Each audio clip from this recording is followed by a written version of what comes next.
Usually, we want to drink our green tea as fresh as possible. But is that always the case?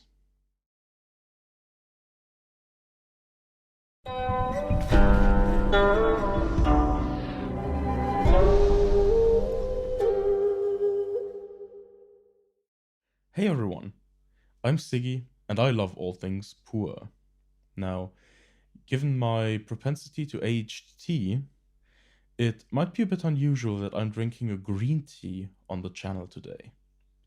However, there is something special about the green tea we're gonna have today. As you might have seen from the video title, the tea I'm having is the Hakka Lü Cha. Now, my water's already warmed up. I'm just gonna put this in here, and while I get ready to have the first steep, I'm gonna tell you a few things about this tea. Alright, let's give it a nice and gentle pour here. I used 80-degree water, 80 degrees Celsius, in my 100 milliliter Gaiwan 3 grams of tea. So, the Hakka Lü Cha originates from Meizhou in Guangdong province in China. The cultivar for this tea is a locally grown variety of Shuixian. Now, this might already be kind of unusual. If you think of Shuixian, you obviously think of Yancha, oolong, not green tea. But in this case, it was turned into a green tea. And I'm going to follow this up with the next curious fact about this tea. As I've mentioned in the intro,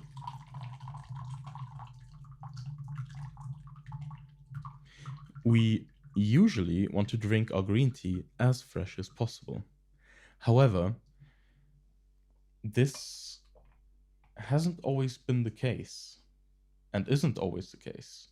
Now, there are a few examples we can mention here. For example, there was another green tea made from the Daijong cultivar, a Yunnan green tea on the nannuoshan store that was also suitable for aging. Or, historically speaking, if I remember correctly, Japanese sencha would actually be stored in these special wooden boxes for several months before being drank. I think it was like somewhere between 6 to 10 months, if I remember correctly. I'm not entirely sure though. All right.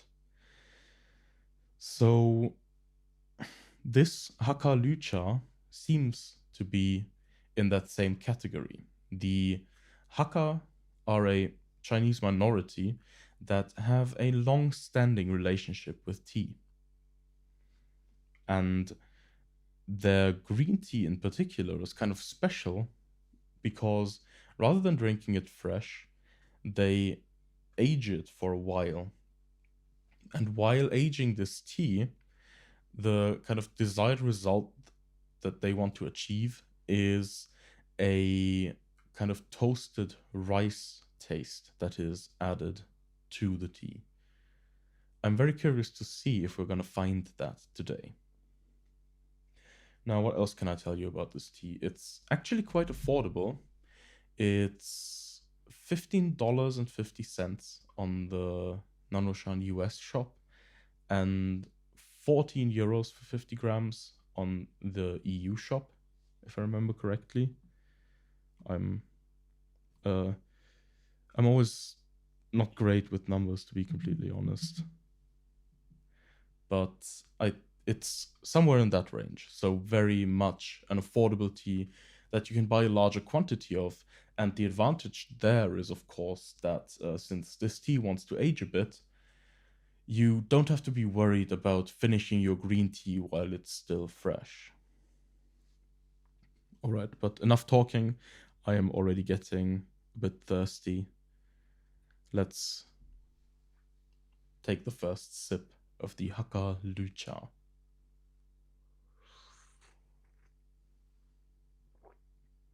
Mm-hmm. Interesting.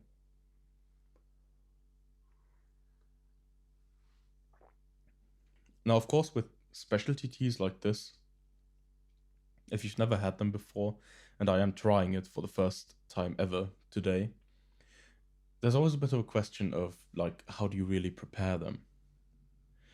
This time, I kind of went for what I usually do. As you all might know by now, I tend to go for slightly longer steeps. Did that this time as well, and luckily enough, I didn't get punished by this tea, so this is a good first impression. Ah, interesting. Very interesting. Now, I am getting a bit of that kind of green tea typical vegetal aroma that you can find in some more well-known green teas. However, I I can see something that would remind me of toasted rice in this tea, for sure.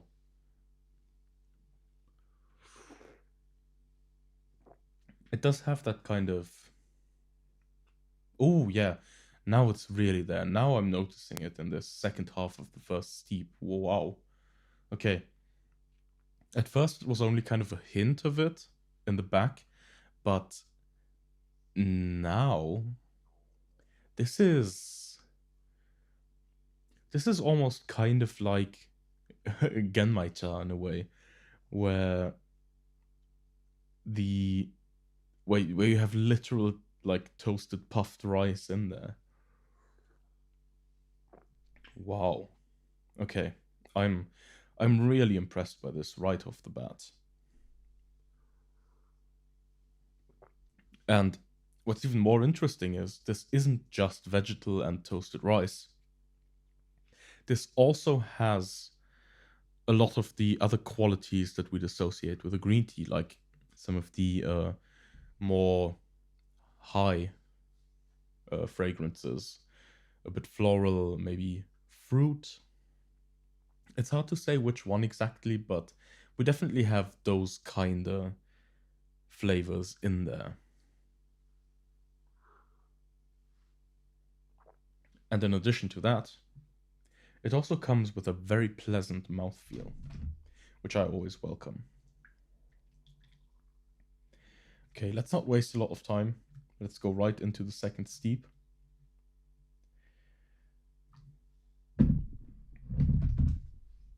Meanwhile, have any of you tried this tea or any more un come on, any more unusual green teas? If you did, let me know in the comments what it was and how you felt about it. Kind of your overall impressions of those teas. Maybe even this particular tea if you've had it. And of course, please don't forget to leave a like, subscribe to the channel, leave a comment. They're always welcome. I always look at them and they always make me happy. I do enjoy bringing you all these videos and I would love to keep doing it. Okay, I'm gonna go a little bit shorter on the second steep.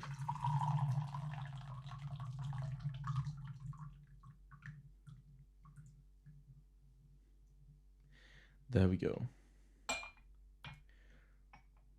Okay. Color, as you can see, fairly typical for green tea.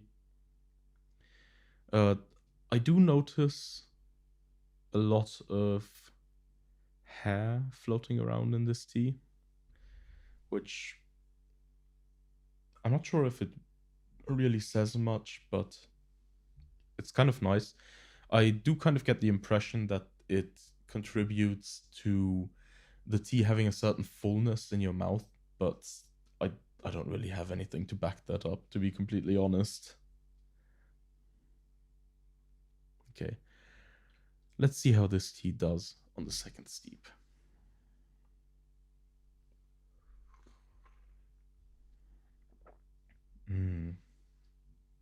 Wow.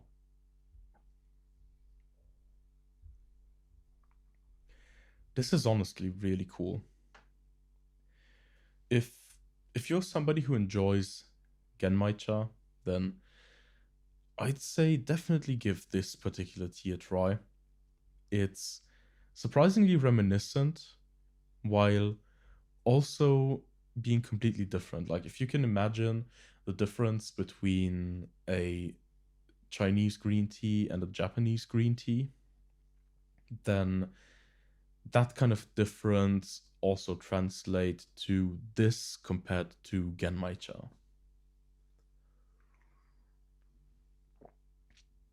Mm,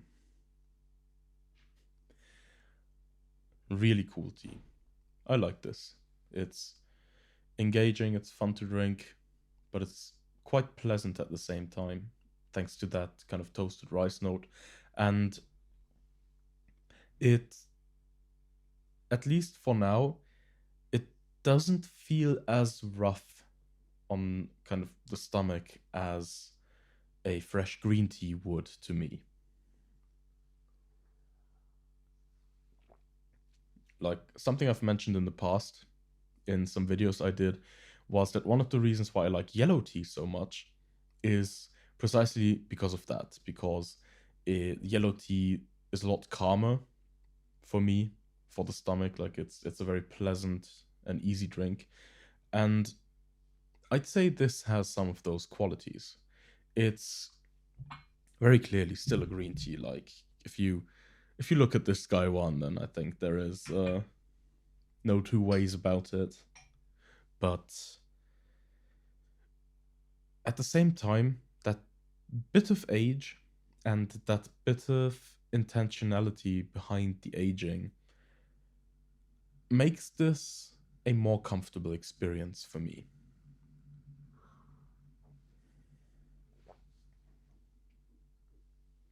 Okay, let's go in with the second half here.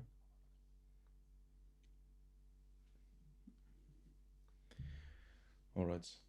I'm gonna try to keep this video kind of short, so I'm just doing the third steep right away. I don't expect this to change too much across steeps, but yeah, it's just very, very nice, but still very interesting. A thoroughly enjoyable tea. Mm. Hmm. This is good stuff. Also, as a quick side note, I really love this cup. This is one of the Fulu cups that are also on the nannuoshan page. Has a bit of an unusual shape for a Chinese teacup with how like tall it is, but it's very pleasant to hold.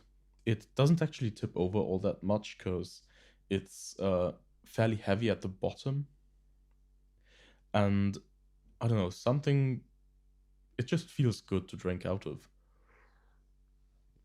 And I think choice of cups in particular is something that uh, isn't talked about as much, but actually contributes a lot to the overall enjoyment and experience of a tea session. It might actually be important enough that I might end up making a video about it at some point. But we'll leave that for future me. For now, let's enjoy the third steep of the Hakka Lü Cha.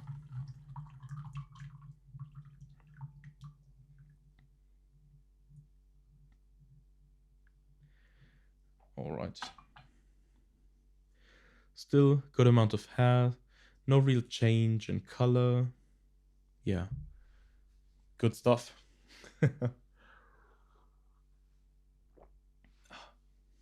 Okay.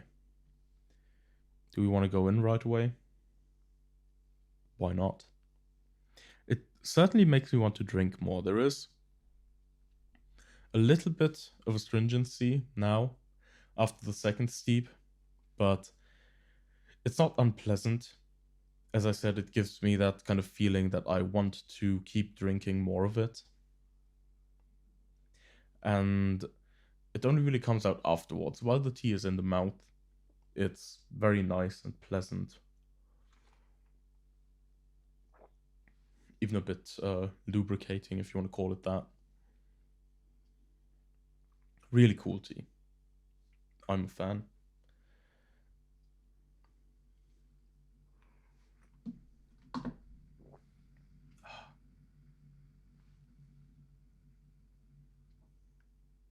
Yeah. This is something I could definitely see myself drinking somewhat regularly. Mm, very cool.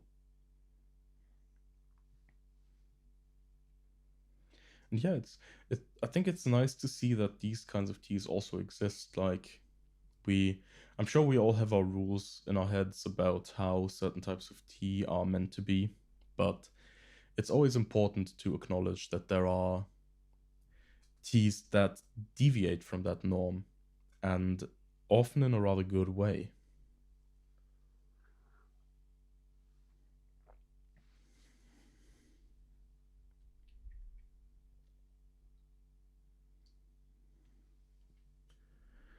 Okay, so this is the second half of the final steep. Not much left, but a thoroughly enjoyable session. I hope you also enjoyed this review of the Hakka Lü Cha. I'd say definitely give it a try. It's a very affordable tea and it's well worth it. It's a really nice alternative to Genmai Cha if you want basically Genmai Cha, but something that is more similar to Chinese tea. I think this is a wonderful starting point for that. And yeah, I hope you all enjoyed this video and we'll see each other again in the next one. Thanks for joining me and goodbye.